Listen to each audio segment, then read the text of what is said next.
¿Qué tal, Alejandro? Pues es un gusto estar aquí nuevamente en contacto. Efectivamente, hace muchísimo tiempo que no nos comunicábamos de este modo. Yo me quedé en hacer contigo pues solo audios. Esto de las videoconferencias todavía se veía lejano, ¿no? Y bueno, pues vamos a compartir sobre todo pues nuestra experiencia al respecto de la hermenéutica analógica, cómo fue tu encuentro con ella y cómo ha sido el hecho de pues aplicarla al ámbito, en tu caso, de la literatura y pues que esto nos ayude también a seguir dando a conocer esta propuesta teórica metodológica de don Mauricio Beuchot. Así es, Jesús, así es. Pues te saludo desde acá, desde lejos. Eh, a Jesús lo conozco solo de manera virtual y lo conozco desde hace ya muchos años. Y estábamos platicando ahorita antes de empezar esta grabación, esta conversación, y le decía que, no sé, hace como 13 años, 12 años, por ahí así más o menos, que no teníamos contacto así de voz, ¿no? Así que me da mucha alegría que me haya invitado a participar a su canal, porque yo creo, Jesús, que como bien dices, hace 10, 11, 12, 13 años, los que sean, pues sí había posibilidad de comunicarnos, pero no existía el sistema de las videoconferencias, o si existía era muy rudimentario, ¿verdad? Entonces grabamos, hicimos allí algunas pruebas y que dice Jesús que tiene por ahí unos audios grabados, pero ahora pues es mucho más personal, ¿no? Y después del fin del mundo del 2020, pues todavía más, ¿verdad? Porque ya se popularizó, se hizo parte de la cultura popular, pues este uso de herramientas que permiten la conversación a distancia y además son mucho más estables ahora, ¿no? Así que bueno, dicho todo esto, habíamos acordado Jesús y yo hablar pues de una manera un poco distendida sobre nuestras experiencias, como bien dijo en la introducción Jesús, nuestras experiencias personales en torno a la propuesta hermenéutica del doctor Bouchot, del profesor Mauricio Bouchot. Y entonces, tomando la propuesta de Jesús, empiezo pues remontándome al momento en el que yo llegué a la hermenéutica analógica. Y ahí vamos a ir intercalando, ¿verdad? Por supuesto, Jesús, si me quieres interrumpir, si quieres decir algo, si crees que es importante mencionar algo, pues hazlo con toda libertad, ¿no? Yo espero, creo que sería mejor que esta conversación fuera así informal, ¿no? Que así es un poco más ameno. Eh, en mi caso, yo no conocía la obra de Bouchot y me topé con ella de una manera muy particular. Y es que yo estudié en, en México, yo soy mexicano, entonces yo estudié en la Universidad de Sonora, que es el estado donde yo nací, y estudié la licenciatura en literaturas hispánicas. Y después trabajé un par de años en una universidad privada como profesor. Y en esos 2 años me casé. Y en esos 2 años también mandé una solicitud a un posgrado en los Estados Unidos y fui aceptado. Entonces me vine a los Estados Unidos como estudiante graduado, ¿no? Un estudiante de posgrado. Yo en ese momento yo no conocía la obra de Bouchot. sabía lo que era la hermenéutica, pero no sabía absolutamente nada. Y estamos hablando de los 2000, 2002, ¿no? Yo no tenía absolutamente ninguna referencia de Bouchot. Y vine acá a estudiar. Y estudié la maestría y estudié el doctorado. Obviamente, las herramientas teóricas, críticas, metodológicas, pues no tenían absolutamente nada que ver con la hermenéutica, ¿no? Venía por el lado de los estudios culturales, venía por el lado de los estudios culturales con todo lo que envuelve, ¿no? Venía más bien por el lado de la crítica de la ideología, venía por el lado de los estudios de género, en fin, todas estas, lo que llaman aquí theory, ¿no? O como teoría, todas estas teorías que finalmente se popularizaron en todas partes después, ¿no? Pero mi línea de investigación, lo que a mí me interesaba era sobre todo la filosofía y la poesía, ¿no? La poesía. Entonces, cuando terminé mi doctorado, pues me vi en la necesidad de, de escribir una tesis. Entonces, hay una autora que a mí me interesaba mucho en ese momento, una escritora argentina, una poeta argentina que se llama Olga Orozco, y es una escritora medio surrealista, con influencias gnósticas, sí medio locochona, ¿no? Para decirlo en términos vulgares, con mucha referencia veterotestamentaria y de la gnosis, ¿no? Entonces, a mí se me hacía agua la boca, ¿no? Salivaba para meterle mano. Entonces, yo quería hacer en ese momento, Jesús, si quieres cortarme, me cortas en cualquier momento, porque luego yo agarro monte, ¿no? Eh, eh, pues, te decía que tenía ganas de entrarle, pero no sabía cómo entrarle. Entonces, ella era vista como una poeta de la generación del 50 en Argentina, pero luego decían que era surrealista, y entonces le ponían una etiqueta de surrealista y tal y cual, y ahí la dejaba, ¿no? Porque era una poeta difícil y además la poesía pues no le interesa a nadie. Entonces yo empecé a pensar y dije, bueno, si yo pudiera hacer un análisis de esta obra, para entender que en sus elementos netamente modernos, estéticos, hay vislumbres de la estética posmoderna, ¿no? Entonces yo decía, si pudiera haber algún elemento de análisis que me permitiera, pues esta gradación de grises, decía yo, ¿no? Y esta proporcionalidad. Y entonces me empecé a escribir la propuesta de investigación. Y entonces dije, yo no tenía ninguna duda que mi marco teórico, es decir, el horizonte de expectativas críticas que yo iba a plantear de cara a la obra de esta señora, tenía que ser hermenéutico.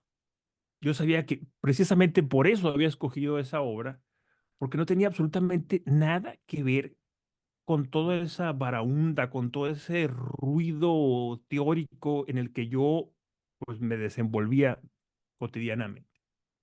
Entonces fui, afortunadamente para mí, en la universidad, yo estoy en la Universidad de Arizona, hay una biblioteca muy grande y afortunadamente también la parte, digamos que de libros de cualquier tipo en español y de la literatura en lengua española es muy grande, ¿no? Entonces, yo podía pasarme toda la tarde buscando libros y tal, y entonces avanzaba muy rápidamente. Y entonces di con un libro que no era un libro de Bouchot, era un libro, ¿cómo se llama este señor, Jesús? Napoleón, se llama Napoleón León Conde, Conde Gagiola. Agiola, sí. Y entonces, en ese libro hacía una referencia a hermenéutica analógica. Y a mí dije, me llamó la atención. Y era en las páginas preliminares ahí, hacía una especie de síntesis o de resumen de la propuesta de Bouchot. Y pues ya sabrás, Jesús, yo caí de rodillas ante el milagro, ¿no? Entonces, prácticamente el libro ahí casi se me cayó de las manos temblorosas, Jesús, y sabía que había un destino, ¿no? Sabía que yo quería saber todo lo que tenía que ver con lo que se planteaba ahí. Y con esto termino. Hay un elemento intuitivo ahí que yo ligo a la hermenéutica analógica. Es como si la propuesta prudencial de Bouchot, con todo lo que implica, porque yo creo que no solamente es una propuesta filosófica o teórica, como dices tú, creo que es una propuesta existencial. Creo que es una propuesta que resuena con ciertas sensibilidades. Entonces, cuando yo escuché aquello, dije, escuché pues que se abrieron las puertas ahí del paraíso para mí, ¿no? O sea, sabía por dónde tenía que caminar y efectivamente lo primero que hice fue buscar todo lo de Bouchot. No había todo, pero afortunadamente pues hay préstamos interbibliotecarios aquí y puse una lista y pedí, ¿no? Y así fueron llegando los libros y efectivamente me di cuenta que aquello era lo que mejor me ayudaba a mí para desarrollar mi trabajo de investigación y por eso te digo que creo yo que es u- una propuesta existencial, um, porque creo que desde entonces, desde ese momento, em, ¿cómo se llama el libro este de Bouchot, el principal? El Tratado de Hermenéutica Analógica, lo tengo siempre a la mano. Ahora tengo una edición digital también, ¿no? En mi Kindle. Y es una especie de referente constante de todo, en todo sentido, ¿no? En mi trabajo. Cuando voy a plantearme una crítica, sé necesariamente que no puedo adoptar una posición unívoca, tampoco puedo adoptar una posición equívoca. Tengo que buscar necesariamente una tensión, ¿no? Analógica, como me gusta decir a mí, ¿no? Tensión, porque no se trata de buscar el punto medio, ¿no? Como mucha gente critica la hermenéutica analógica. Yo creo que no, yo creo que hay un equilibrio dinámico. Sí, Y, es que ese punto medio lo entienden también mal como equidistante y no. Es el término, pues yo no sé, y no he visto que Beuchot lo tome de alguien, que él refiera a otro y tú y yo lo sabemos, es alguien intelectualmente honesto y no he visto es decir, yo entiendo que es muy original que lo describa como equilibrio difícil. No, ah, y además el término que tú usas, pues yo creo que se lo leíste a él, eh, ¿qué término? la detención. No, no, no, yo así lo describo yo, ¿no? Porque, sí, sí, porque por ahí también te lo vas a encontrar que sí usa el término tensión. Yo decía, decía tonos de gris, ese fue el primer término, Sí, y después con base en la experiencia y sobre todo cuando trato de defender la postura de Bouchot frente a los críticos, digo, no es el punto medio como un reduccionismo simplón. Yo creo que hay tensión y en esa tensión que yo llamo equilibrio dinámico, que es un término que le robé a un amigo ingeniero, porque me gustó. En esa especie de equilibrio dinámico implica dos cosas. Primero, la posibilidad de interpretar un instante, un momento, ¿no? O sea, el ser humano, tú y yo, estamos equipados intelectualmente para interpretar. Es posible interpretar y es posible sustentar una interpretación, pero también supone una humildad, una postura ética, ¿no? Es decir, la del reconocimiento prudente, obvio en sí mismo, de que no podemos abarcarlo todo, ¿verdad? Entonces, esta tensión supone un instante, un momento, una aproximación, una lectura que no acaba la interpretación, porque la interpretación es prácticamente inagotable, ¿verdad? Pero tenemos algo en común que permite la comunicación y el encuentro crítico. sí, en la parte estructural conceptual, ¿verdad? Pues redunda mucho en la dialéctica, pero en el sentido original de diálogo, que ya de por sí, pues es un término a priori, ¿verdad? Ético por antonomasia prácticamente. Eh, entonces, esto estás hablando de tu tesis doctoral. Sí, en el año 2008, fíjate, hace ya bastante, ¿no? Sí. Y a partir de ese momento, pues me puse a estudiar y como no tenía libros, lo que hacía es fotocopiaba. Entonces, o sea, pedía prestado y fotocopiaba los que me interesaban, los que no me interesaban, pues los... Ese año tú terminas la tesis. Bueno, no, no es cierto. Yo empecé en 2006. Entonces, en 2008 me gradué, me, me, me, me titulé, o sea, hice la defensa y todo, ya, papá, felicidades, papá, y adiós. Sí, Y porque yo empiezo a darme cuenta de la existencia de Facebook por ahí del 9 y me animé a abrir mi cuenta porque me llegó un mensaje de una prima que es doctora en psicología, vive en Los Ángeles. sí, Bueno, ya me decía, no sé si uses Facebook, no sé si te acuerdas que de, desde Facebook podías enviar hacia un correo electrónico, algo así estaba el rollo en ese tiempo cuando empezaba no me esta red acuerdo. social. Bueno, la cosa es que fue como le puse atención, pues yo la verdad no, pero así fue como le puse atención y me di cuenta que lo primero que me vino a la mente es que podía ser pues, un buen medio para, Una herramienta. en mi caso, pues promover, ¿verdad? La filosofía y pues particularmente esto de la hermenéutica analógica. Y empecé a escribir en mi blog, Sí, que bueno, todavía por ahí le voy metiendo alguna cosa que va saliendo. Y me llamó la atención que de los primeros que por ahí me comentaron, fuiste tú. Y ya pues me dijiste que estabas en no me Pensilvania, acuerdo. En Pensilvania, sí. sí, ¿no? Y me dijiste, voy a ver dónde tengo por ahí ese mensaje. Y bueno, pues por acá estamos también aplicando la hermenéutica analógica. Y así fue como entramos en contacto.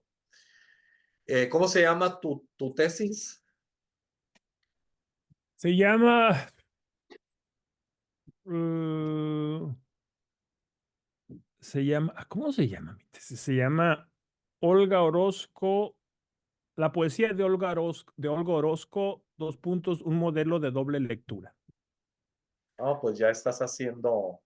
Sí, y entonces hago lo que pasa es que es un corpus, ella publicó 180 poemas en vida. Entonces, hago un approach desde la modernidad y hago un approach desde la posmodernidad para establecer ahí cuáles son los rasgos de distintivos, ¿no? Y cómo hay una especie de puntos de contacto que para mí era muy importante, ¿no? Determinar. Entonces, yo creo que Hiciste hermenéutica analógica de ella sin decir que era hermenéutica sí, analógica. exactamente. Hay una referencia al principio en el marco teórico, en el primer capítulo, hablo, no sé, un par de páginas sobre la hermenéutica analógica, Ah, pero, ok. o sea, digo, mi perspectiva es hermenéutica y empiezo a hablar, pues tú sabes, es una tesis ahí doctoral y entonces hay ciertos protocolos que cumplir, pero empiezo a hablar, no sé, desde Schleiermacher, ¿no? Y empiezo a hacer ahí la especie de la genealogía de la hermenéutica y cómo, pues, la hermenéutica filosófica es una hermenéutica ya secularizada y bla, bla, bla, bla, bla, bla, ¿no? Y termino con Bouchot precisamente y diciendo, a partir de aquí y con base en los desarrollos filosóficos de este filósofo mexicano, pues concluimos el capítulo y a partir de aquí me voy a arrancar ya con el análisis en sí de la obra. Entonces, para mí fue una experiencia muy rica, Jesús, porque fue como, digamos, un laboratorio, ¿no? Para usar una palabra que ejemplifique lo que sucedió ahí y que fue aplicar, digamos, y la hermenéutica analógica a un corpus lírico, a un cuerpo o a una obra literaria, pues, ¿no?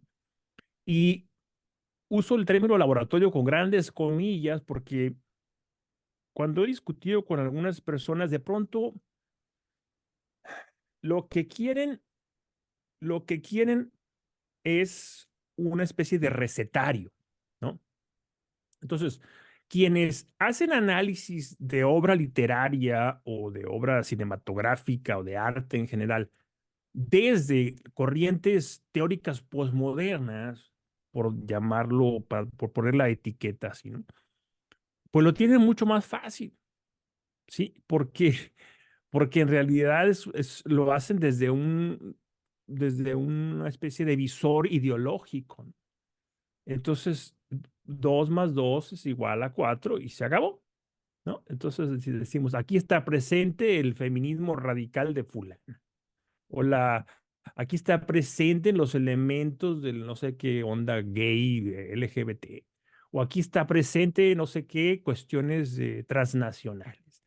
Y siempre baja cómo siempre le salen las cuentas, ¿no?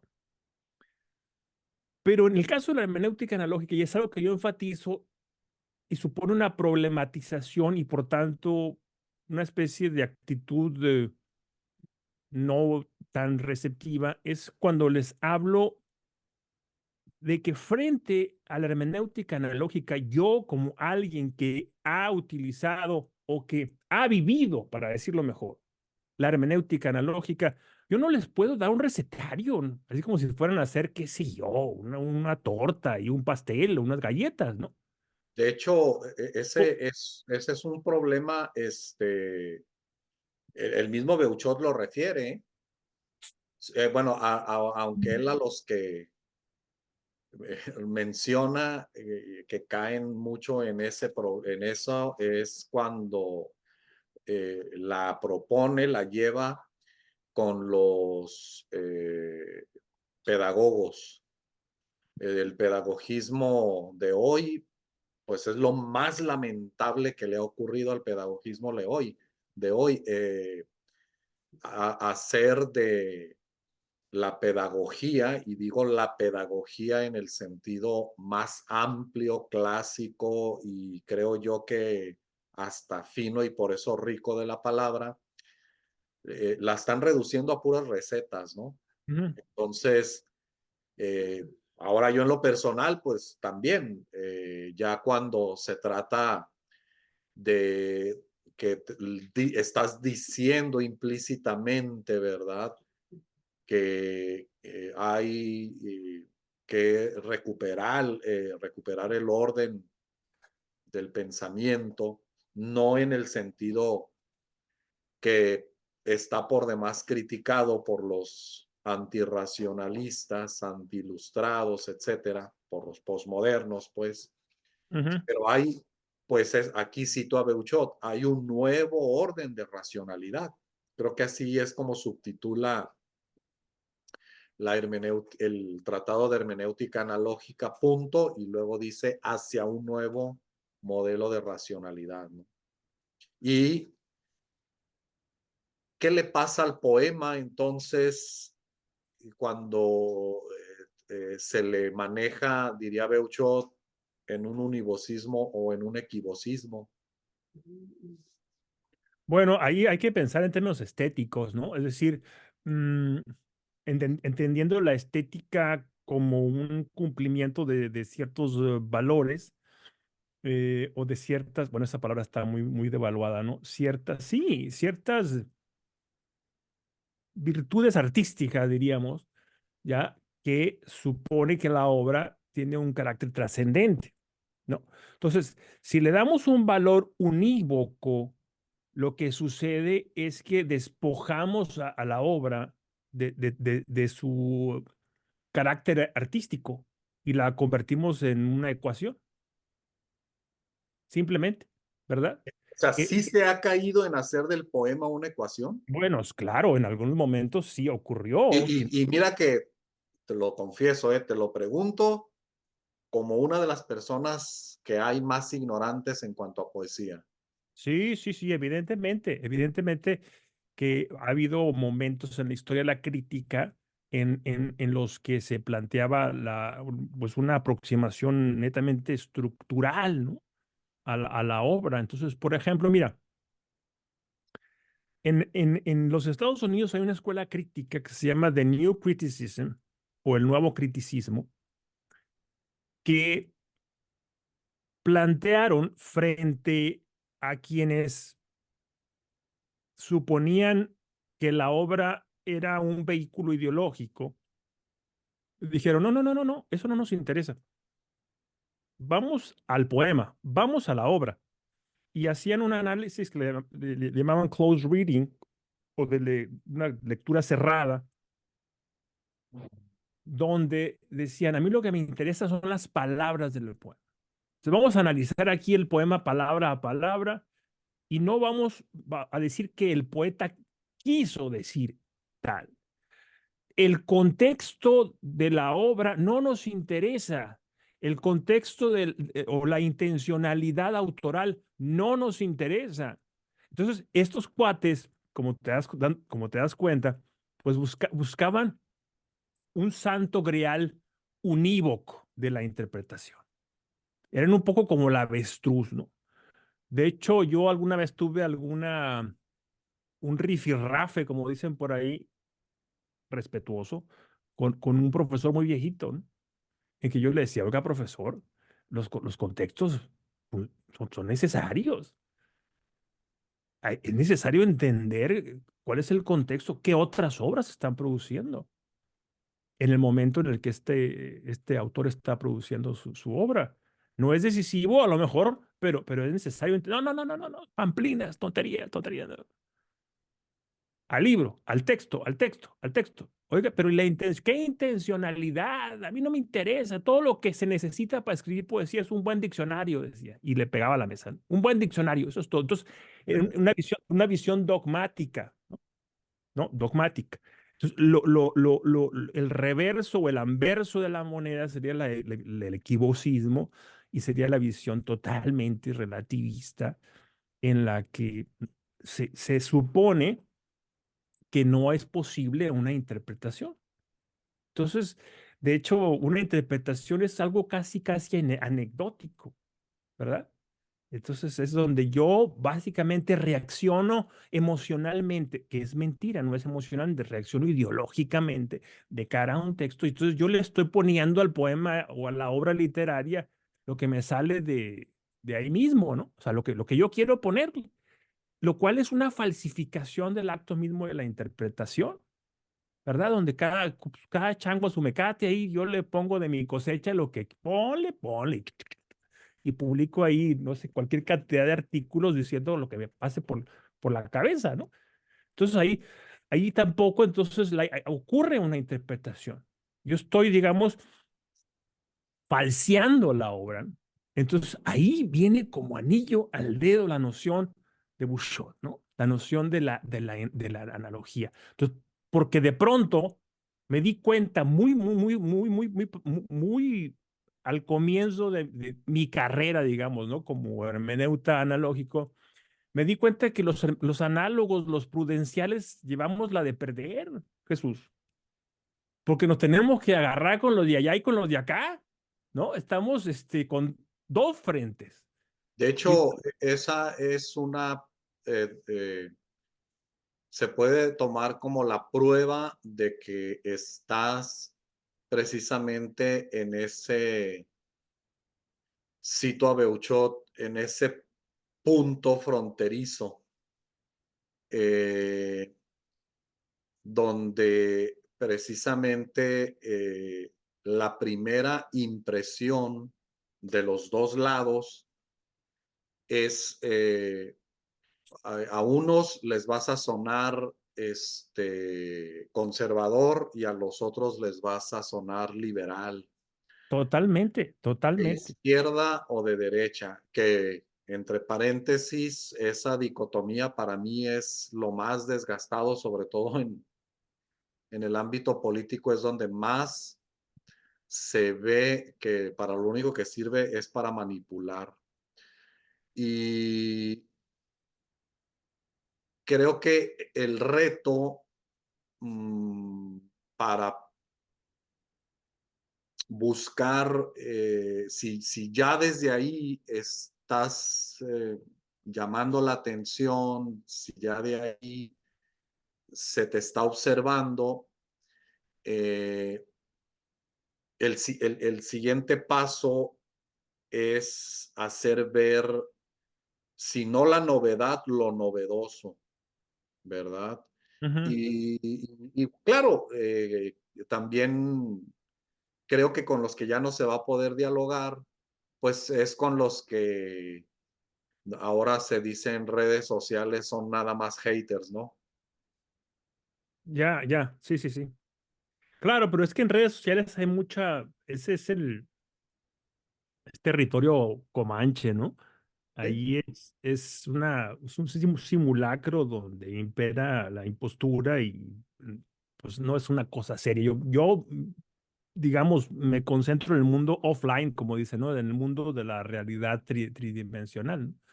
Ujú. Y, y te decía que yo entendía este asunto de que tenía que enfrentar pues, o pararme de cara a dos frentes. Pero en una de las primeras páginas del tratado, Bouchot dice una cosa que fue como, para mí fue como, me dio, me pinchó el nervio, ¿no? Y entonces comprendí muy bien que yo tenía intuiciones, que tenía deseos de decir algo que no podía articular, que no podía expresar y que el profesor Bouchot lo hacía de manera eh, inmejorable. Hablando sobre los relativismos o los equivocismos, dice Bouchot ahí en esas primeras páginas, dice, quienes dicen que no hay, ¿cómo dice? Quienes dicen que no hay, no, quienes dicen que todo es relativo, eh, están planteando un argumento autorrefutante, dice, ¿no? Autorrefutante, por partida doble. Primero, dice, si todo es relativo, entonces hay un absoluto, ¿no? Que es que todo es relativo. Y segundo, si efectivamente tienen razón, si todo es relativo, eso que están diciendo es relativo también, ¿sí? Y luego más adelante dice Bouchot aquello de que, algo que lo que insiste mucho, aquello de que la hermenéutica analógica es, ¿cómo dice? Dice, es entre equivosismo y univosismo está más cerca del equivosismo, ¿no? Es un equivosismo acotado, Moderado, acotado, moderado. dicen, acotado. Entonces, yo me ponía a pensar, entonces, ¿cuál es el acotamiento de ese equivosismo? Bueno, el acotamiento tiene que estar vinculado a la realidad, a la racionalidad y a la justificación a través de la razón, ¿no? Estamos hablando de una cuestión sutil, Jesús. Y esto es muy difícil transmitirlo a muchas personas que, que no tienen la experiencia de lecturas filosóficas o no tienen la sensibilidad o no, como que se les va, como que, digamos, es un pez demasiado pequeño para la red que tienen ellos, ¿no? Entonces se le cuela, no alcanzan a capturarlo. Y esa parte es la que a mí me cuesta mucho más trabajo en la discusión con colegas, ¿no? Les digo, es que es un arte. La interpretación es un arte en sí misma. La interpretación analógica es un arte. Entonces, yo no te puedo hacer, volviendo al asunto de los recetarios, yo no te puedo hacer un recetario, yo no te puedo decir paso uno, paso dos, paso tres, como tampoco te puedo enseñar a bailar. Por eso, al principio de nuestra conversación, Jesús, yo hablaba del carácter existencial que fui comprendiendo con el paso de los años. Entonces, comprendí que a través de la hermenéutica analógica podía plantear mi existencia entera de cara a la realidad, que no Sí, es solamente, que no solamente, termino, que no solamente era el poema, que no solamente era el texto, sino que podía asimilar la realidad entera, Jesús, como un texto, como un texto. Entonces empecé a desarrollar una obsesión. Entonces mis alumnos se reían y les decía, ¿qué es un texto? ¿No? Eso se lo decía en las primeras clases. ¿Qué es un texto? Y todos se ponían me enseñaban un libro, ¿no? O me decían, claro, es lo que tenemos en la cabeza. Les digo, pero no, no es así. Hay otras textualidades que nosotros podemos experimentar, que nosotros podemos tratar de interpretar. Y de ahí, pues ya arrancaba mi clase y empezaba a explicarles paso a paso, pues los diferentes tipos de textualidades que existen, etcétera, etcétera. Pero digamos que, no sé si estarás de acuerdo conmigo, uno puede perfectamente plantearse la vida entera como un texto a interpretar y buscar hacerlo siempre desde desde la prudencia. Entonces, eso, ¿no te parece a ti, y termino, ¿no te parece a ti que esto es la mejor vacuna contra los radicalismos, las polarizaciones que atizan los demagogos que hoy pululan por los diferentes escenarios políticos de cualquier signo, como bien dices tú, da igual si de derecha a izquierda, son la misma vaina, son la misma cosa, son manipuladores que están lucrando políticamente, pinchando los nervios de la gente, generando reacciones puramente emocionales. claro.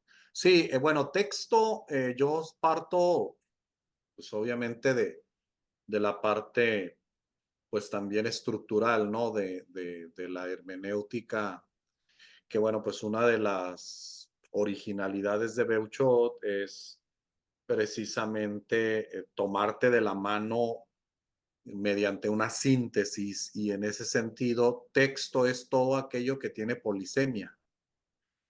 Entonces, claro que el texto paradigmático, pues es el escrito, pero la siguiente pregunta que les lanzo a los alumnos, el, porque toda la ciencia a partir del Renacimiento, a partir de Gutenberg, ya depende de una tradición escrita y enfatizo que antes el conocimiento pues, no dependía de la tradición escrita, sino de la oral. Bueno, entonces la pregunta que sigue, después de que pusimos en la mesa que texto es todo lo que tiene polisemia y que, claro, el texto escrito es el paradigmático, la siguiente pregunta es si el texto matemático se le puede llamar texto, más bien ese sería el planteamiento, a, al, al, a la matemática, a la ciencia exacta, pues inmediatamente te dicen, y en bachillerato, eh, me gusta con la convicción que lo van a responder, no, pues si la palabra lo dice, pues ahí no hay polisemia, hay exactitud. Entonces, pues eso no es objeto de la hermenéutica y por eso ahora sí podemos lanzar este principio de las letras, pero creo que la palabra que nos sirve más son las humanidades, van a tener como método pues la hermenéutica, ¿no? Ahora, aquí mencionabas esa parte que parece que pierden de vista, así es como te entendí que lo dijiste, se está perdiendo de vista que en letras y luego todavía eh, me asombra que haya entonces eh, profesionales de las letras que pierdan de vista, porque eso es lo que te entendí, la dimensión artística del poema. Oh, O sí. no sé, igual y es algo que lo hacen inconsciente, porque eh, en este sentido, y en donde más lo enfatizo, pues es en toda también la política, es decir, la parte desde lo monótono hasta, hay que decirlo, la parte sucia del ámbito académico. No hay arte que no tenga algo de ciencia, ni ciencia que no tenga algo de arte. Y ujú, tú debes de saber en la balanza, y esto es hermenéutica analógica, hacia dónde nos tenemos que inclinar más. El médico tiene que ser como científico de mentalidad univocista, de mentalidad cartesiana, de mentalidad ingenieril, etcétera. Sin embargo, eh, ¿sabe qué? Desde una vez le decimos que usted para la medicina pues no es su vocación. Es decir, la parte artística de ese saber, de ese ejercicio, no, evidentemente no la tienes, ¿verdad? ujú. Igual, eh, bueno, pues le echo ganas al canto, ¿verdad? Y me dicen la UNAM, mi profesor, pues tienes 10 porque le echas ganas, pero prométeme que no te vas a dedicar al canto y no me vayas a decir que fui tu profesor. Es que es la realidad, pues. Sí, sí, sí, sí. Sí, sí, sí, evidentemente hay una, en lo que tú acabas de decir hay una realidad muy grande, ¿no? Yo tenía unos amigos, he tenido amigos científicos, ¿no? Científicos de altos vuelos, pues, ¿no? Gente que hace astrofísica y eh, tengo un compañero, que el jefe del departamento de física aquí en la Universidad de Pensilvania es muy amigo mío, muy amigo mío. Cené con él hace que un par de semanas y él es experto en cuestiones de nanotecnología y cosas así. Y yo siempre me río mucho porque como puedo observar cómo operan ellos, ¿no? Eh, te das cuenta que hay un elemento creativo bien grande en su trabajo, ¿no? Bien grande y en discusiones que tienen, por ejemplo, cuando tratan de explicar ciertas cosas, operan como operaría un escritor, por ejemplo, ¿no? Tratando de buscar una hipótesis, buscando de tratar de articular de alguna forma alguna intuición. Y de igual manera, pues quien se dedica al arte tiene que dominar una técnica, ¿verdad? Bueno, en teoría, porque ahora ya vemos que hay unos que ponen un plátano pegado con cinta y le llaman arte, ¿no? Y entonces Bouchot insiste mucho en esto y dice, no sabemos distinguir lo que es la obra de arte y lo que es un bodrio, dice, ¿no? Repite mucho eso y tiene toda la razón del mundo.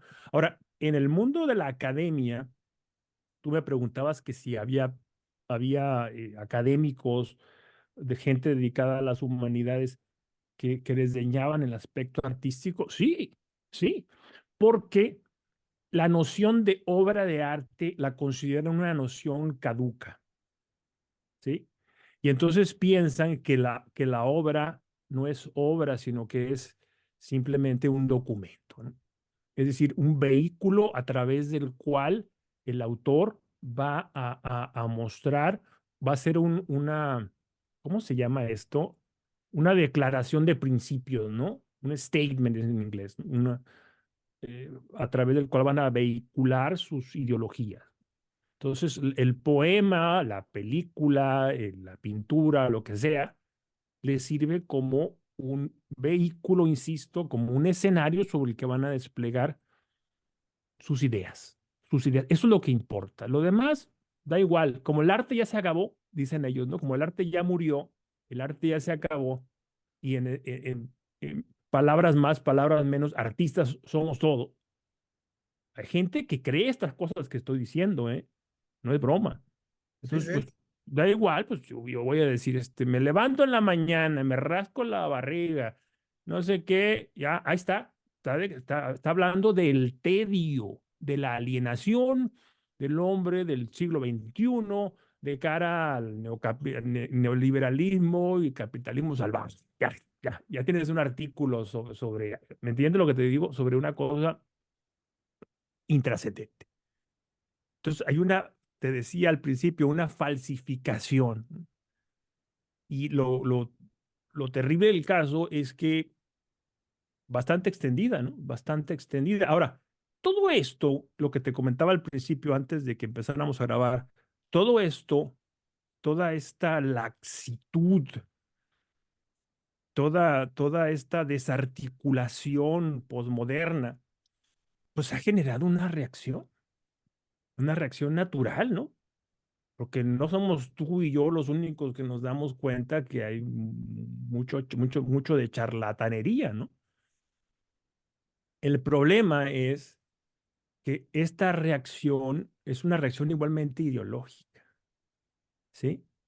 Y entonces dice, vemos efervecer o nacer aquí y allá, sobre todo en este territorio comanche de las redes sociales, a muchas personas que son, buscan un univocismo, a como de lugar, como el caos posmoderno genera vértigo, Jesús, nos marea, nos ataranta. Entonces necesitamos urgentemente algo a que agarrarnos, ¿sí? Ya no existe una historia, una noción de historia, una noción de progreso, una noción de trascendencia religiosa. Todo eso no permea en la sociedad. Entonces, las personas necesitamos algo a qué agarrarnos. Entonces, ahí es donde aparecen esos demagogos de los que yo hablaba, ¿no? Por eso la eclosión de muchas figuras mesiánicas. Entonces, ahí vas a ver cómo a generan muchos seguidores rápidamente. ¿Por qué? Porque hay una especie de hartura o de hartazgo ante la disolución de la vida social, ¿no? Sí, ese es el problema. Creo que también es uno de los objetivos, ¿no? de la hermenéutica analógica, hacer ver, pues esa advertencia ya es una advertencia que hacía Aristóteles, ¿no? Como inconscientemente somos animales de extremos y no nos damos cuenta de, pues, que caemos en lo que criticamos, no nos damos cuenta de la autocontradicción, ¿verdad? Con ese principio de que todo es relativo, ¿no? Sí, Y, y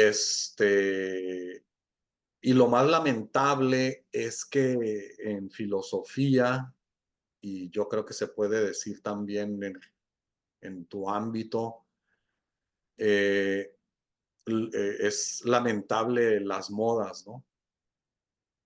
Son lamentables las modas.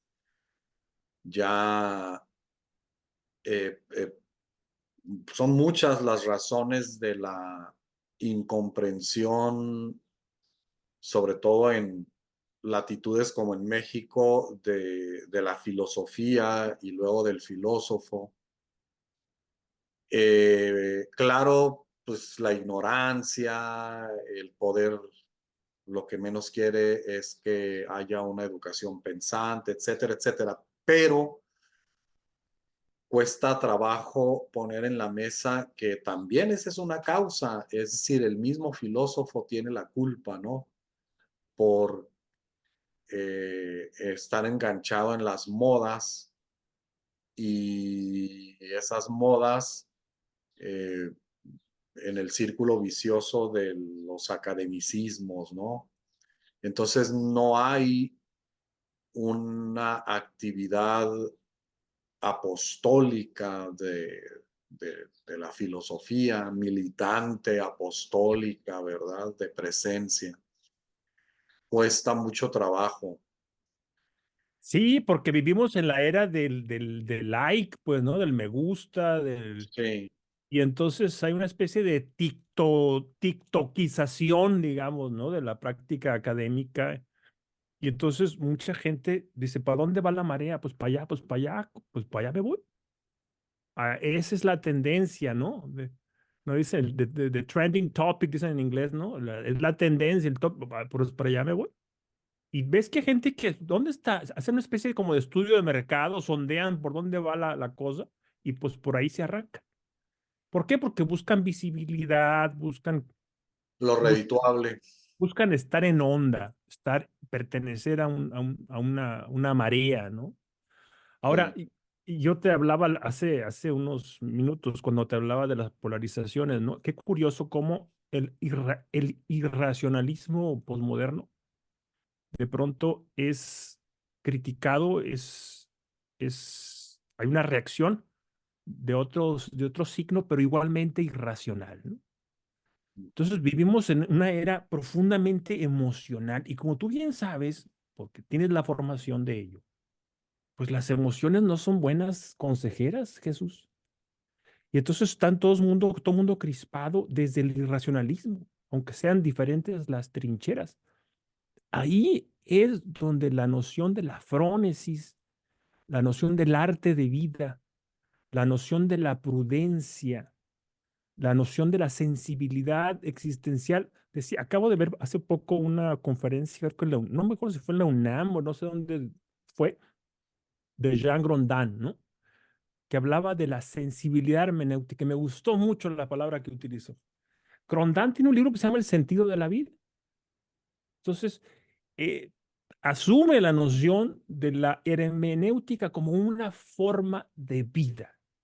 Es ciencia y arte, dice el profesor Bouchot. Pues sí, es ciencia y es arte, es intelectualidad, ¿sí? Pero es práctica también, es cotidianidad, es forma de vida, es no solamente cómo observo los hechos que me rodean, sino cómo me inserto en ellos a través de mi propia historia personal.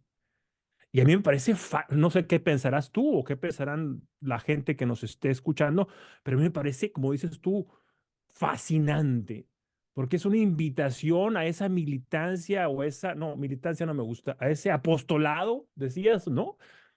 Que implica involucrarnos éticamente, con sensibilidad, buscando diálogo, ¿no? No decía Buber, ¿no? Ubicarnos en lugar del otro para generar empatía, para generar contacto, para generar posibilidad común. Resulta que vivimos en una sociedad, Jesús, en la que, pues, como dice el dicho popular, cada chango a su mecate, ¿no? Y entonces hay un individualismo exacerbado y vivimos como las abejas en cubiles, en cubículos. Entonces ya nadie quiere que lo toquen, ya nadie quiere que lo vean. Pues una sociedad así atomizada, dispersa, no puede ir sino al desastre, Jesús, porque somos seres que viven en comunidad y si no vivimos en comunidad, no vamos a ir a ningún lado. Y vivir en comunidad, Jesús, y termino con esto, vivir en comunidad supone, les guste o no les guste a los extremistas, supone que tenemos que vivir con gente que piensa diferente. Por eso es fundamental la noción de analogía y de prudencia. Tenemos que recuperar lo que tú hablabas hace un momento del proyecto ilustrado, un suelo común, unas reglas comunes que permitan la convivencia. Si no, vamos a terminar agarrándonos ahí a pedradas unos contra o todos contra todos, pues. Sí, pues sigue ocurriendo eso. Pareciera que, bueno, y es por un lado, de lo que acusan a la ilustración, al racionalismo, lejos de que nos haya traído un paraíso, nos condujo a guerras y genocidios, pero por otro lado, el no entender esto como em, el hacer la evaluación, porque eso es lo que hace la hermenéutica analógica, eh, hace la evaluación para no ver nada más la parte, pues obviamente negativa, exagerada, ¿verdad? De este tiempo, eh, porque todavía seguimos nada más que incorrectamente, ¿verdad? Sin esa evaluación vamos a seguir incorrectamente siendo racionalistas. ¿Y por qué? Porque lo que le falta, porque hay que dar el paso a la corrección, pues más bien es ese componente ético-social. La hermenéutica analógica se coloca en este terreno, y ahí mencionabas a un autor de este terreno, que es Martin Buber, Ujú. del personalismo. Y los que ya ahora pueden hacer la síntesis de lo que ha sido este movimiento que viene también desde el siglo XIX, eh,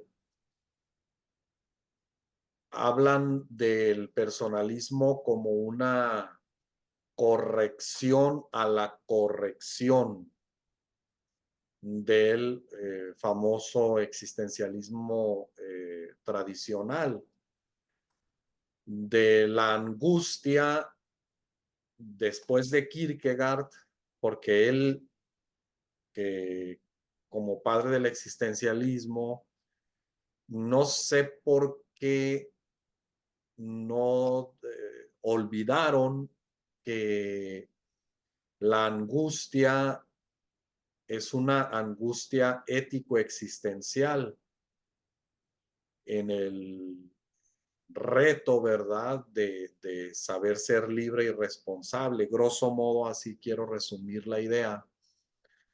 Y más bien se colocaron en una posición donde se hace de la angustia pues algo demasiado equivocista, y ese existencialismo tradicional, creo que la mejor característica, pues técnicamente decimos que es niquilista, ¿verdad?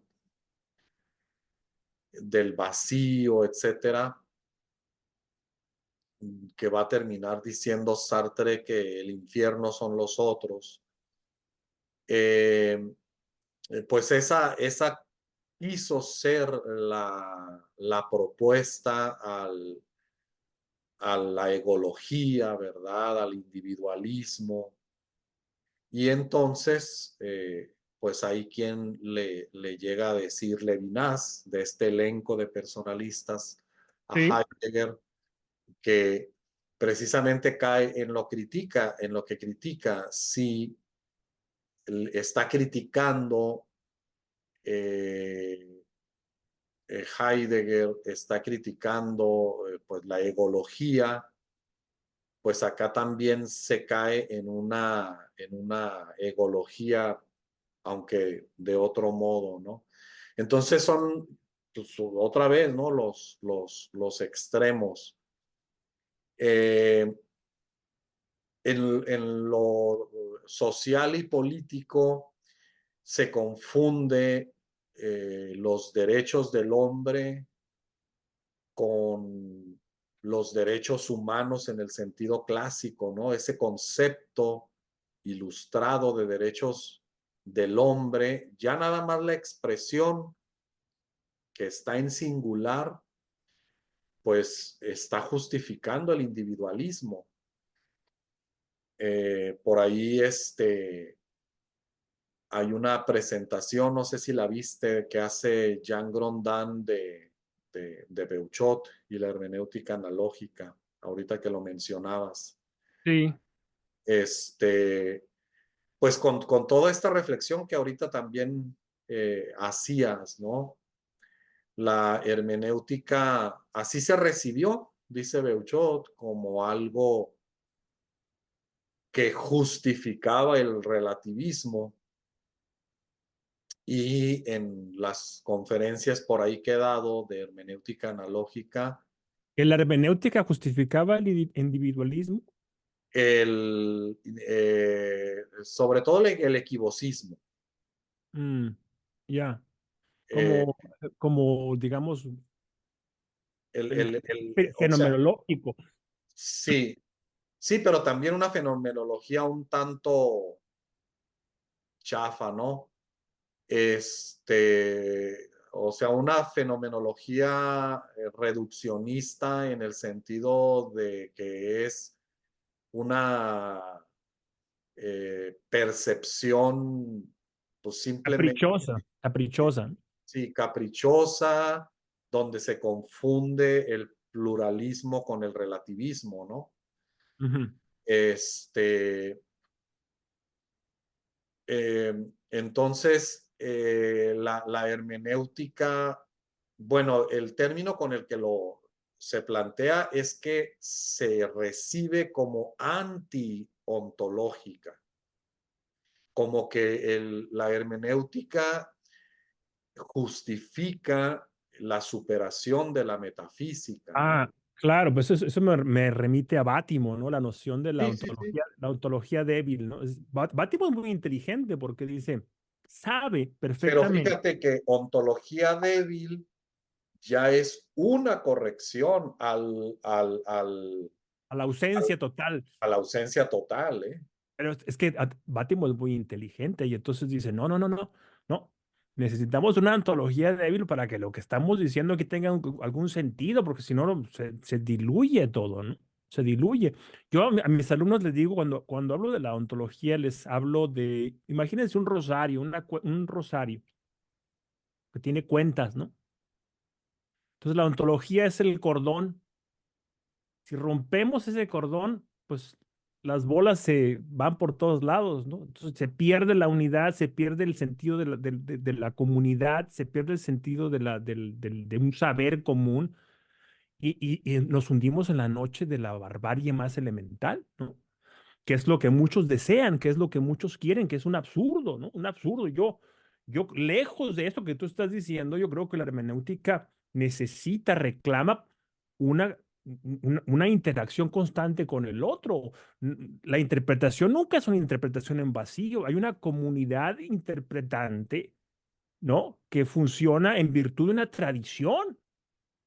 Yo les digo a mis estudiantes, Jesús, les digo, a ver, aquí todo el mundo dice, no, en mi opinión, según lo que yo quiero, es muy común que escuches a gente que diga, no, no, no, no, te estás hablando de libros. Habla, piensa por ti mismo. ¿No has escuchado esa tontería? Sí, Y yo les digo, como si cualquier cosa que puedas decir tuviera un valor per se, ¿no? no, pero como si efectivamente pudiera ser original, cuando Sí. ya no hay nada oculto bajo el sol. Y además les digo, ¿no? Si dejaras a una criatura a que se desarrollara intelectualmente con base en la observación, esa criatura no, no, para empezar, no aprendería a hablar, ¿no? Sería casi indistinguible de las bestias. Y lo otro, vamos a suponer que es muy brillante. Si es muy, muy brillante, puede llegar a concluir lo siguiente. El fuego quema, el agua moja, las cosas caen hacia la tierra y poco más, y poco más. Y mis estudiantes se mueren de la risa y como son muy jovencitos, se quedan así, ¿no? Y dicen, sí, es cierto. Pues claro que es cierto. O sea, todo lo que tú crees que sabes, lo has obtenido porque perteneces a una comunidad. No significa esto que tu carácter de persona esté en juego, tus particularidades, yo le llamo irrepetibilidad. tu irrepetibilidad, porque no hay nadie que vaya a tener tus condiciones jamás. Todas las condiciones que te rodean te hacen único a ti. O sea, que hayas nacido en tal parte, que hayas tenido, que hayas vivido exactamente. Nadie puede haber vivido, ni un hermano gemelo tuyo puede haber vivido lo que tú vas a vivir. Pero esto está en tensión con el mundo de los significados donde vivimos todos. Entonces, por eso es importante que te asumas como un hermeneuta, como un intérprete, para que reconozcas las deudas que tienes con la tradición, pero al mismo tiempo que reconozcas los poderes de innovación que tú tienes, ¿no? Hay una vieja pugna entre los clásicos y los modernos, ¿no? Esa pugna es la que mueve, digamos, el carretón de la historia hacia adelante, creo que decía Hegel esto. Entonces, eso sigue vigente ahora. Y la hermenéutica analógica es una herramienta que ni pintada, ¿no?, que nos permite hacer esto, que es pagar las deudas con la tradición y poner, como se dice coloquialmente, nuestro granito de arena, ¿no? Lo que en filosofía es la ontología y que es común usarla como sinónimo de metafísica, no, no entro en las distinciones formales. Eh, Como lo mencionaba ahorita, se recibe la hermenéutica como antiontológica, pero la recuperación que se hace de la hermenéutica, perdón, que la hermenéutica hace de la ontología, y sigo con Levinas, pone muy claro una nueva ontología, que es la del otro, ¿no? Por eso mencionaba ahorita que en algunas conferencias por ahí que tengo que es tratando de dar los elementos, el marco teórico de la hermenéutica analógica, cuál es el, las fuentes, ¿verdad? ¿Cuáles son las fuentes de Beuchot? Más allá de la filosofía clásica Tomista. de la escolástica aristotélico-tomista, que yo más bien hablaría de la escolástica griega y medieval, ¿verdad? Claro, los síntesis de una y otra pues, no dejan de ser Aristóteles y Santo Tomás, pero bueno, eh, he dicho que la hermenéutica analógica quiere ser una continuación en gran medida de Paul Ricoeur, inscrito en este movimiento, ¿verdad? En este movimiento no solamente filosófico, sino que es interdisciplinar porque inmediatamente que empieza a tener formalidad con eh, Emmanuel Mounier y su revista Esprit, eh, pues lo que van a colocar como intención de todo a recuperar precisamente pues es la persona y la comunidad. Y ahí se inscribe también Paul Ricoeur, ¿no? Ahí se inscribe. Son hermenéuticas eminentemente éticas y eso hace que no nos perdamos en las ramas de esa ontología que tiene mucha razón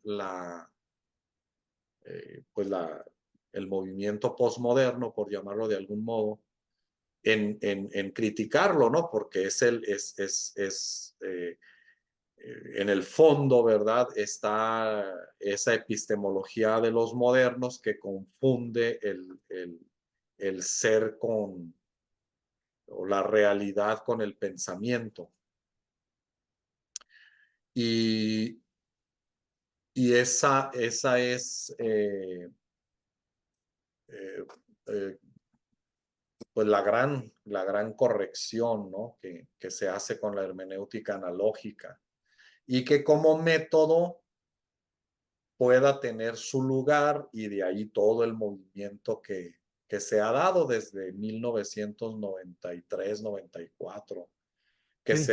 que el mismo Beuchot empieza a hablar de lógica y general, pues fue todo un proceso para entenderlo, ¿no? Mi lectura en un primer momento fue una incluso apologética tomista, un neotomismo, y en fin, es todo un reto, pues ir viendo las intenciones, la propuesta en sí misma, la novedad, el aporte, mejor dicho, que tiene. Sí, sin duda alguna, y yo no sé, creo que tiene también mucho que ver la etapa de tu vida en la que te encuentras, ¿no? Yo en este momento, pues, insisto mucho, ¿no? En predicar de la hermenéutica el carácter existencial, ¿no? Que me supone, sobre todo de cara a los acontecimientos actuales que estamos enfrentando, de polarización, de triunfo casi definitivo del irracionalismo. Creo que Hay algo que Beuchot ha estado insistiendo en los últimos 5 años, no más, poquito antes de la pandemia, creo, pero no más de 5 años, el Realism, el nuevo realismo.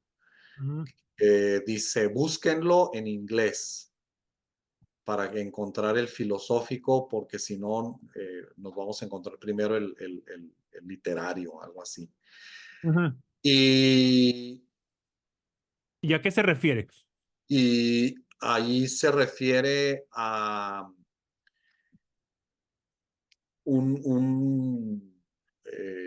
precisamente a hacer ver que el término nuevo realismo ya no está, este, ya está dando por superado pues la negación del realismo, ¿verdad? Ya está dando por superada esa, pues ese relativismo, ese pensamiento débil incluso, Ah, ¿verdad? ya.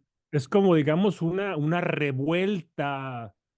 Está dando por superado, por ejemplo, de este otro que pues también eh, fue de los posmos más importantes, de Derrida, ¿no? La deconstrucción, como él la manejaba. Quentin Meyasuk, son autores a los que no les he entrado. Pero es que estamos hablando, por eso siempre cuando yo hablo delante de alguien o digo, lo que no sé no sé si se siga llamando posmodernidad, porque estamos hablando de autores, de textos, de momentos en la historia del pensamiento en Occidente que ya tienen más de medio siglo. No, no, es que ya nada más el tiempo te dice que ya, y colocan precisamente a la hermenéutica analógica como un nuevo realismo, en Me ese parece, sentido. me parece muy bien. No, no sé absolutamente nada de lo que me estás diciendo, pero lo voy Ay, a anotar, sí, le voy a echar un ojo porque me interesa y me gusta que sea esa palabra, ¿no? Que es sea más, ¿sabes la qué? Ya hasta me está dando aquí la idea de ver ahí, aunque tenga que hacer lista de espera de un año de que, para que aquí nuestro maestro Beuchot nos exponga propiamente la hermenéutica analógica como nuevo realismo y nos haga o le voy a decir si ya tiene alguna síntesis de lo que viene a ser este nuevo realismo.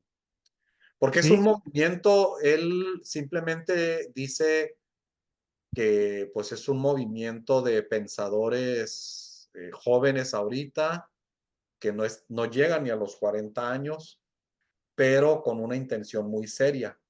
Ujú. Yo el que te recomiendo, no sé si por ahí lo hayas visto y anda por esa línea, Ernesto Castro. ¿Él es un youtuber? Yo, bueno, es que todas sus clases simplemente las graba como mi camarada de Puebla, Mm. Juvenal Cruz, Ah, es y el de la academia. el profe de las lenguas, ¿no? La Sí, clásica. igual que él, simplemente se pone a grabar ahí todas sus clases y las va subiendo, pero no es youtuber en el sentido O sea, comercial profesional. que dicen hoy de Fíjate que influencer, ¿no?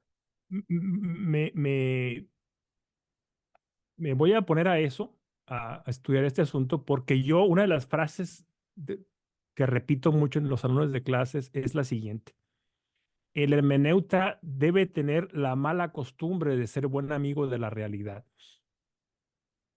Entonces, voy a empezar a tirar de la hebra ahí, porque a lo mejor ahí hay donde picar piedra, ¿no? Por ahí, por esa línea, que finalmente, pues, es la consecuencia natural, yo creo, de toda la crítica que la hermenéutica analógica representa y ha representado durante los últimos, que 30 años, en torno a pues, al equivocismo, al imperio equivocista, ¿sí? Y al irracionalismo en general, por lo cual la hermenéutica, insisto, sigue siendo vigente de cara a los nuevos irracionalismos. No todos los irracionalismos son de carácter posmoderno, ¿eh? O sea, hay neo-irracionalismos que son bastante peligrosos en el ámbito, en la esfera política, por ejemplo. Sí, Hay zombies ideológicos que aparecen de vuelta, ¿no? Es decir, te sorprendería, por ejemplo, te sorprendería la cantidad de canales en YouTube, ahora que hablábamos de YouTube, con una gran influencia de, por ejemplo, de movimientos neopaganos. Gente que anda ahí haciendo rituales y con las llamas y abrazando árboles y tal y cual. Y se visten todo y salen con unas espadas, ahí les gusta mucho agarrarse a espadazos ahí. Y puede ser un poco cómico, pero a mí no me da risa. Lo siento como sintomático de la realidad en la que estamos viviendo. Y entonces, por ejemplo, el asunto yo hablaba con un amigo que es periodista y le decía, es que tu trabajo ya no tiene razón de ser porque la verdad dejó de interesar, dejó de funcionar. ¿Qué es la verdad? Lo que yo quiero, lo que sea que yo diga. Eso es la verdad. claro. Y esa es la tendencia que hay, ¿no? Y ahí estamos viendo las consecuencias reales, concretas, que ocurren, pues, en los países, en el mundo en general, ¿no? En las elecciones y con las clases de dirigentes, ¿no? Que emergen, ¿no? Y yo Mira, creo que en ese sentido tenemos, tú decías del apostolado, un compromiso que asumir, ¿no? No podemos voltear para otro lado. Si es que acaso se puede hacer algo todavía, si no es que el asunto ya se acabó. claro. Aquí te voy a poner en el Messenger, donde ya lo incluyen a Beuchot, pues es la presentación que hace Wikipedia del nuevo realismo. Este, y ahí em, este cuate, Oh, es, Marcus Gabriel es de los que más refiere luego Beuchot, y pues ahí incluso se está implicando a Mauricio Ramis. Raris, Mario De Caro, Ajá. pero dice aquí, the new realism intersects with other realistic continental movement, pero se considera como en el contexto de la filosofía continental, pues, ¿no? Sí, Sí, excelente. sí, claro, porque la hermenéutica.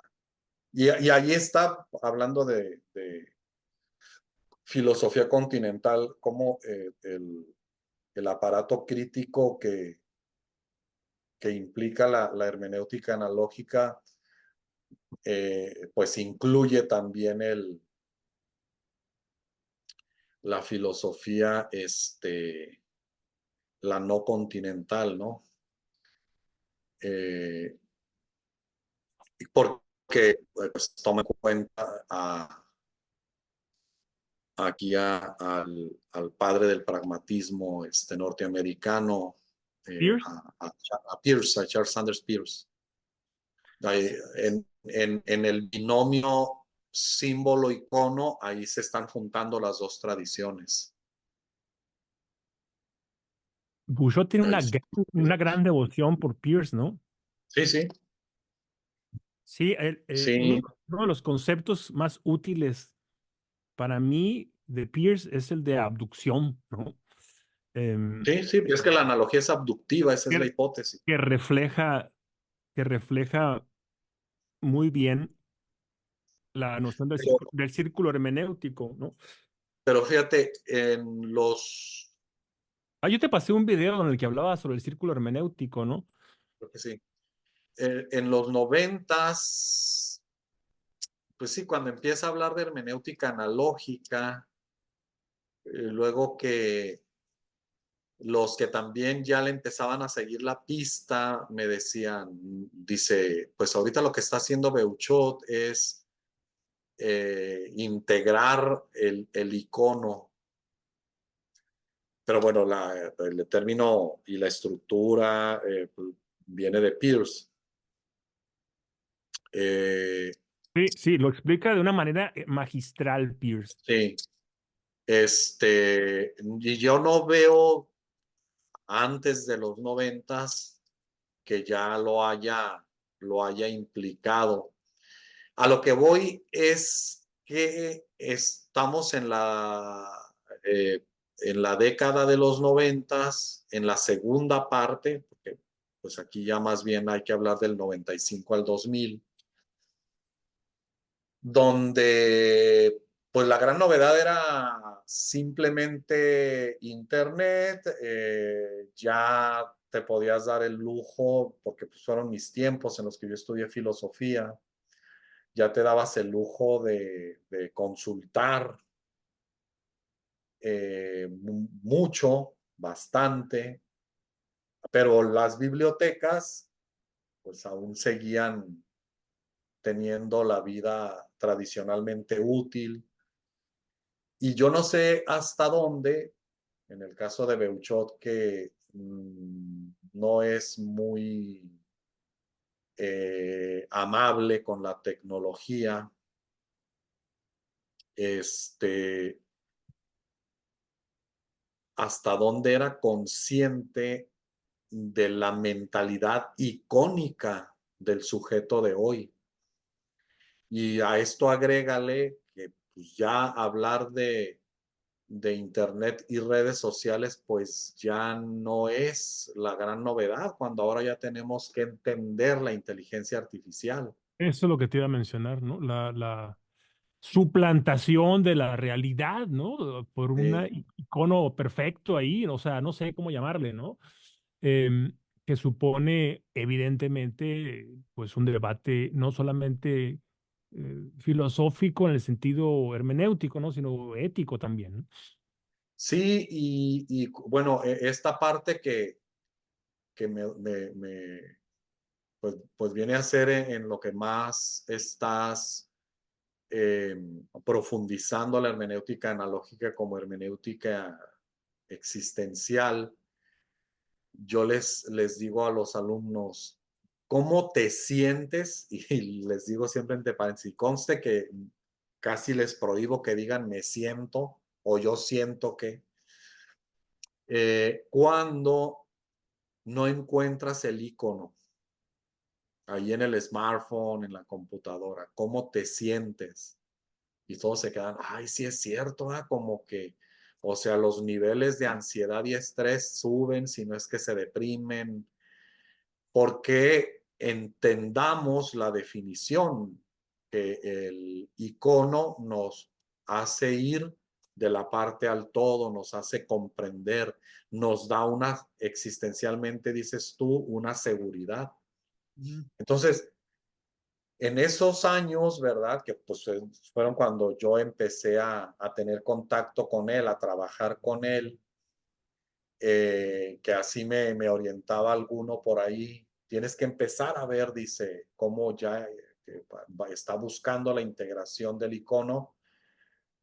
En ese tiempo pues era insospechado, como hace rato mencionaba, ¿no? Era insospechado que ya fuera algo cotidiano esto de las videoconferencias. Esta mentalidad. Me acuerdo que la cura, como decimos por acá, en esos años en la universidad de 2, 3, 4 pisos, era ver que alguien en el último piso le estuviera hablando al celular al otro que estaba en el primer piso y era como la... El, Eh, el ejemplo más vivo de la alienación, ¿o qué? sí, digo, se puede ver de diversos modos, pero era como, si quieres, la novedad también, ¿no? Eso Sí, claro. del internet inalámbrico era la gran promesa, pero apenas promesa.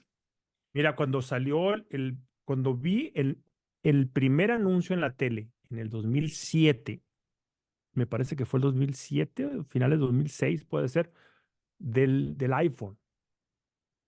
Recuerdo exactamente el momento en el que vi ese anuncio. Era estudiante en Arizona y estaba ahí y no creí, pensé que no era real. O sea, tocaban pum, pum, pum, pum. Es que no existían, no existía esa interfase, ¿no? Táctil, no existía eso, era pues teclado, o sea, el BlackBerry, que era el que existía, era, pues, era algo que no se diferenciaba de una computadora, una pantalla y un teclado, ¿no? De hecho, por ahí hay un video en YouTube donde uno creo que es el CEO, ¿no? De BlackBerry, dice que va a funcionar el iPhone ese.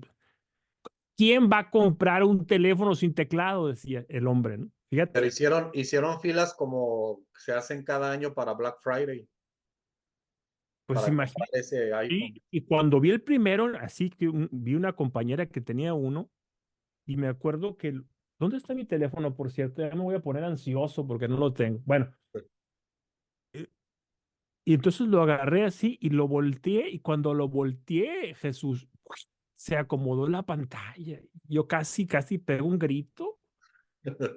Me sentí así como viernes del Robinson Crusoe, ¿no? Dice, Así. Pero qué brujería es esta. dice un camarada, hasta se puede hacer llamadas con ellos. Eso es verdad. O sea, yo vivo una vida tan poco social que un día les dije a mis estudiantes que tenía más de un año sin recibir una llamada telefónica de una persona. Me llegaban llamadas de publicidad o citas del dentista, esas cosas, pero de a un amigo, hola, porque además no lo necesito, pues, ¿no? Y se morían de la risa, ¿no? Porque les parecía una exageración. Pero eso es la verdad, esa es la verdad, esa es la realidad que nos toca vivir, Jesús. No sé, si quieres que nos detengamos aquí o si nos reunimos después para continuar esta charla que es a todas luces una charla interminable. Claro, pues sí, yo creo que ya, No eh, sé usualmente cuántos minutos dura tus videos, los que has grabado antes. no, pues están como en media hora. Pues sí, tenemos una hora y media. Sí, amén de, bueno, una presentación del libro que publicó Beuchot sobre Kierkegaard, que me invitaron a que yo lo presentara, conferencias con él, algunos otros síntesis de ética que me han pedido y pues ahí sí, es lo que traemos ahorita de tiempo ya. Pero bueno, Pero, bueno, lo que podríamos hacer, se me ocurre, ahí lo piensas y lo vamos platicando tú y yo. No sé, a lo mejor Por ejemplo, la próxima vez que nos reunamos, podemos hablar un poquito sobre algún tema específico y de esta manera ya traemos ahí alguna, no sé, algún ejemplo, alguna referencia, en fin, que gire en torno a un tema. Por ejemplo, hoy mencionaste lo de New Realism, ¿no? Entonces, leer un poquito sobre el tema para tratar de indagar y dejarlo sobre la mesa para que las personas que nos escuchen, pues puedan también dejar ahí su comentario y participar también de esta conversación. ¿Qué te parece? Sí, sí, sí. Está, Sin que sea, está por supuesto, sin que sea una presentación así rígida, formal, académica, ¿no? Sino simplemente a guisa, a modo de conversación. claro. Sí, sí, estaría muy bien ahí, eh, nos organizamos para otro momento y ahí vamos poniendo pues fíjate que el tema estaría bien. Voy a tratar de precisar ahí más al respecto, pero ya no hay conferencia de Beuchot donde no lo esté refiriendo como que, y no lo digo yo,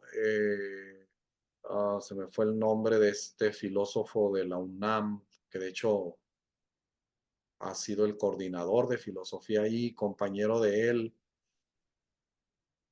Ay, se me fue el nombre. Pero me llamó mucho la atención que en algún momento dijo que Beuchot era como que tenía un feeling ahí, una sensibilidad, algo así como profética, ¿no? De intuir Sí, qué, claro. qué sigue, de intuir qué sigue. Entonces yo lo conecto mucho eso, cuando ahora, insisto, ya tengo como 2 años por lo menos que en cada conferencia que da está mencionándolo. Ahorita ya la posmodernidad ya está pasando, dice, y lo que viene es un movimiento del New Realism.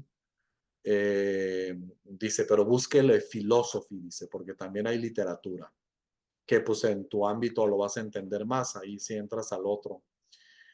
Eh, y lo conecto con eso, ¿verdad? Que haga énfasis en eso, pues quiere decir que es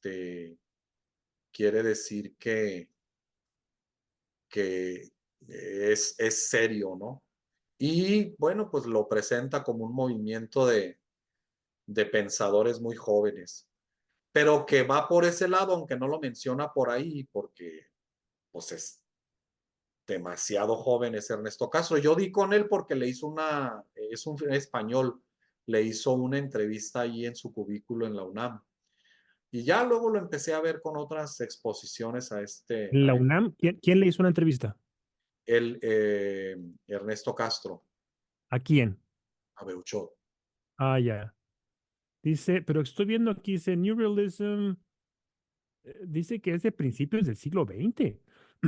Sí, sí. Bueno, digo, pues, ignoro muchas cosas y desde qué momento Beuchot lo esté Dice, es una forma de presentando realismo, así.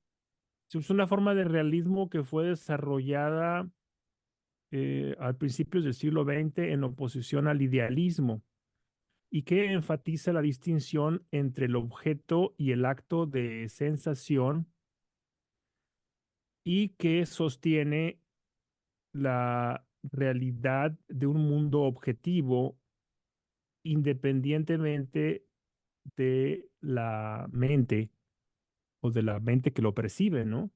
Pero fíjate, ese planteamiento que estás haciendo no deja de ser por demás clásico y todavía escolástico, porque es lo que yo te decía, es que el problema del racionalismo es la confusión entre lo real y el pensamiento de lo real. Y entonces la realidad es como la pienso. Claro, y es una reacción a la preponderancia del individuo, ¿no? Es Pero decir, a la noción caprichosa de la realidad como el resultado de mi interacción con la realidad más que la existencia independiente de una realidad material, objetiva, concreta, histórica, ¿no? el fenómeno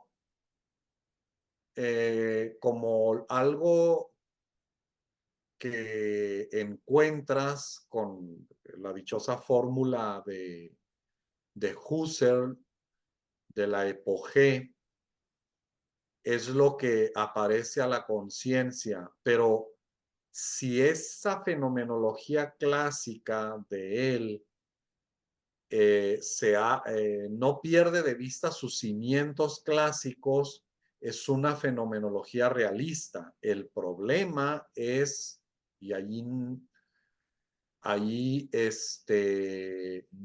pienso yo que este antirracionalismo es el que contaminó a la fenomenología para el reduccionismo que hace rato le Sí, mencionábamos.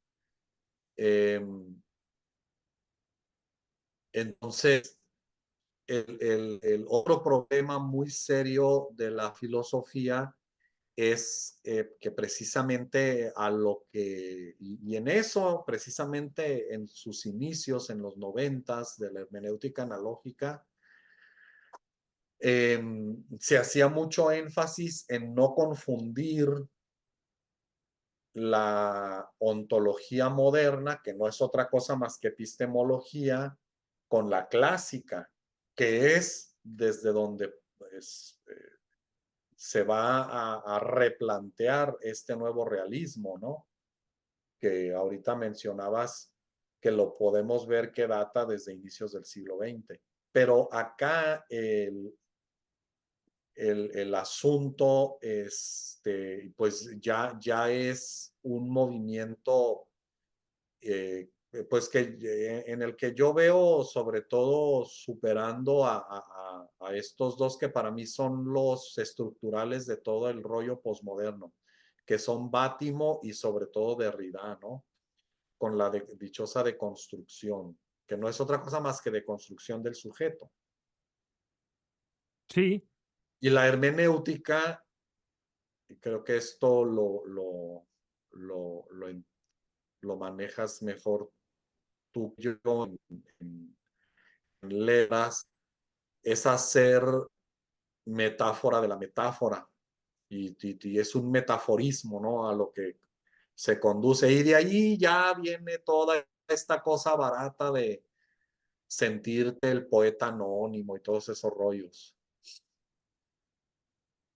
pues es que en realidad yo creo que la hermenéutica analógica, como he dicho a lo largo de toda la charla de hoy, la conversación que hemos tenido, supone siempre tiene un poder de unión, pero no de confusión, ¿no? Es decir, una unión que distingue y que permite, a mi juicio, un ejercicio, pues tengo que usar la palabra otra vez, prudente, ¿no? De la razón. Hay una especie creo que Aristóteles habla de esto, ¿no? Una especie de predisposición natural al extremismo, ¿no? Y pareciera que entre más radical seas y más extremista seas, más auténtico eres, ¿no? Y eso es una falacia evidente. Y yo creo que la hermenéutica analógica lo que hace es recomponer o reconducir o cómo solucionar, ¿no? Esa falacia, ¿no? Evidenciarla y decir no. Es decir, no es X o no es X o Z, ¿no? Sino es X y Z. En ese sentido, Ricord, por ejemplo, echa mano de la noción de metáfora constantemente, ¿no? Bouchot también habla específicamente de la metáfora y la metonimia. Sí, sí, pues es que por eso, eh, y lo llega a decir Beuchot, que en gran medida su proyecto se inscribe en el legado Ricord. de Paul Ricoeur, pero subraya, dice, nada más que yo eh, dando en, no dando a entender, diciendo que se abusa de la metáfora, pero bueno, además está diciendo metáfora viva, cosa que no dice Derrida. O sea, es viva y viva me parece que lo explicita Beuchot al a llevarle a la metáfora, al llevarle a la metonimia. Pero luego me pongo a revisar porque pues en eso yo o he usado muy poco los recursos tropológicos que son más de ustedes, el oxímoron Ujú. y otros, eh, no dejan de ser analógicos. La sinécdoque, La sinécdoque, el, de hecho en su momento, eh, el mismo Beuchot me hacía ver la distinción, ¿verdad?, entre metonimia y sinécdoque, y luego alguien por ahí me replicaba en Facebook entre signos de interrogación, o un oxímoron, y pues ahí estoy. Pero es interesante porque eh, cita a Jacobson y a Octavio Paz Beuchot para decir que los polos del discurso son metáfora y metonimia. Lo ha tomado él como regla, como principio. Y allí, entre la metáfora y la metonimia, están desfilando los demás tropos, las demás figuras retóricas que nos permiten tener una comprensión de la realidad sí, eh, interdependiente con el lenguaje, no sé si sea este el punto, no dependiente ni independiente, sino interdependiente, ¿no? Y de ahí suceden otros principios, como los saberes duros, matemáticos, exactos, eh, tienden a ser más metonímicos y obviamente las humanidades tienden a ser más metafóricos. Pero era también en la línea de lo que ahorita mencionaba, ahora, que una cosa, cuando digamos, a nivel popular, a nivel del saber popular, se piensa que la metáfora es caprichosa y la metáfora nunca es caprichosa. Es decir, hay una motivación metafórica. La metáfora es racional, ¿sí? Entonces, si tú piensas en la metáfora, tienes que pensar en dos círculos que se intersectan como un diagrama de Venn, ¿no? ajá, Donde tienes A y B, ¿sí? Son diferentes, pero comparten un espacio común que es la justificación de la metáfora, por eso ¿sí? la dialéctica o tensión que tú mencionas Que es, es lo que hace. es Nosotros, objetiva, es objetiva. O sea, se sí, puede señalar, ¿no? Por sí, ejemplo, pero si tú no, dices, si tú dices, por ejemplo, en un poema, te vas a referir las mejillas de un niño y entonces usas una manzana para hablar de las mejillas de un niño, es una metáfora motivada. ¿Motivada por qué? Por color y por forma. Entonces, es un niño, pues es un niño muy güero ahí muy cachetón y con las mejillas coloradas, rojas, ¿no? Entonces, hay una justificación de la metáfora. No puede ser arbitraria. No puede ser arbitraria. Entonces, los que estudian, hay un filólogo estudioso de la poética que se llama Carlos Busoño, español, que lo explica de manera inmejorable, inmejorable. El asunto de la metáfora, lo que él llama eh, la metáfora racional, me parece que le llama, es que, y pensar que todos estos libros los tenía en la cabeza así de memoria cuando estaba escribiendo mi tesis. Verás, llama la metáfora, creo que es metáfora motivada y metáfora inmotivada, creo que es lo que él dice.